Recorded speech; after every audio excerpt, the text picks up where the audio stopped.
What's up? Brandon Lilly here. I woke up today, it's Memorial Day, and I had this overwhelming feeling of remembrance. And actually, it's a two-part situation. Number one, it's Memorial Day. No matter what you got going on, if you got cookouts, if you got swimming pools, family, friends, whatever, I highly encourage you as an American to just take a pause and think about the cost that someone gave their life. I think maybe because I'm getting older now, I understand and quantify what a life means. As I've said before, at one point in my life, I remember thinking that if I got a powerlifting world record, I would check that box to die in 5 years. And how foolish of me, because life is precious. And I think a lot of these men and women, put their life on the line for something greater than themselves. And to me, that's just very valuable, and it's very important to remember that. I'm not talking politics. I'm not talking if you support war, if you don't. I'm just talking about men and women that gave their life so that we could do what we do and live the life that we choose. So I know this country's not perfect, far from it, but I still believe in it, and I'm still proud to be here. And with that, the second part of the remembrance shifts over to my training life. I remember being an 18, 19-year-old kid when I was really, really hungry. I was really just wanted to be the best in the world. And I can remember watching videos of Ronnie Coleman or Dorian Yates or, some of these older school guys. And I just remember thinking that if I worked harder than anyone else, I would be great. I would become exactly what I wanted to be through that hard work. And that's the way I trained. I pushed myself and pushed myself and pushed myself, and was fortunate enough to be around guys like Brad Webb or a Robbie Terrell or a Jeremy Burns, and some of these other guys that introduced me to bodybuilding. And then that carried over into my powerlifting. When I met guys like Robbie Burns, who became my first powerlifting coach, that was one of the most do or die situations as far as training goes. I mean, it was just intense and hard and brutal and hot, and I loved it. I loved the way that I would feel. I loved to sweat. I loved to leave the gym completely exhausted. And then you fast forward, and there comes an expectation of yourself and maybe of others to perform at a certain level. In the powerlifting world, I milked it.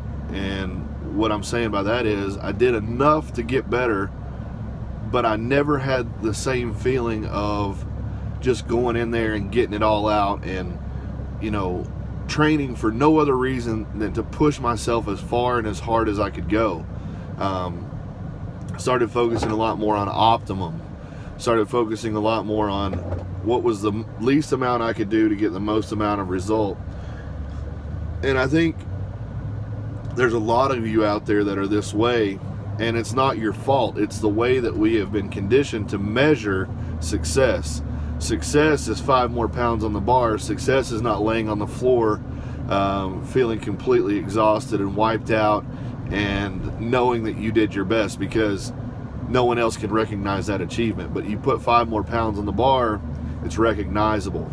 And I think for me, I've been searching for that feeling ever since my injury, because I remembered thinking that when all the numbers are washed and everything's put aside, did I do my very best? Did I do every single thing that I could to be the best version of me that I could be? Not just a power lifter, the best version of myself. I allowed myself to get really overweight. I allowed myself to not pay attention to my diet. So am I being the best version of myself, whether that means the best powerlifter or not? And I think that's a question that, I'm not trying to sway your opinion on, but I'm saying for me, at the point in my life that I'm at now, I believe I can be both. I believe that I can be a better version of myself as a man, as a lifter, as a trainer, as a coach, as whatever. I believe I can be an all-encompassing better individual by giving every single thing that I've got. And this is something that I talked a little bit about at Sorinex. one of my favorite quotes of all time comes from Steve Prefontaine. He said, "I don't run," and he was an amazing collegiate runner, held numerous American records, and he died very, very young. But one of his sayings that it became one of my favorite quotes was, "I don't run the race to see who can go fast. I run the race to see who has the most guts." And if you think about it, you know, who do you remember in sport? Yeah, you're going to remember the 1 in a million guy that just does it perfectly and flawlessly. But most of us connect and identify, or at least I do, with the person who struggles, who pushes every single thing that they've got and just goes more and more and digs deeper and deeper. And when I was in England, training with Paul and Tanya at Olympic Gym, and listen, if you're in England and you have not trained at Olympic Gym, go. It is everything that is good about powerlifting, bodybuilding, weight training. It's exactly, I mean, it is one of the few places in this world that I have walked into and I got goosebumps. I felt like I was at home. And now you can say, well, it's because you're friends with Paul and Tanya. Listen, I don't have to say this.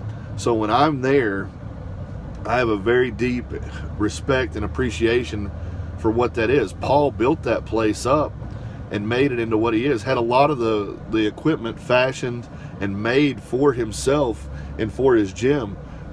It's just a very, very special place. It's in Eccles in Manchester. I suggest you go. But what I'm going to say is, a few weeks back, I posted a video. It's on here. I'm rambling at this point, but it's because I'm excited. I trained with Paul, who was he was a Mr. Britain.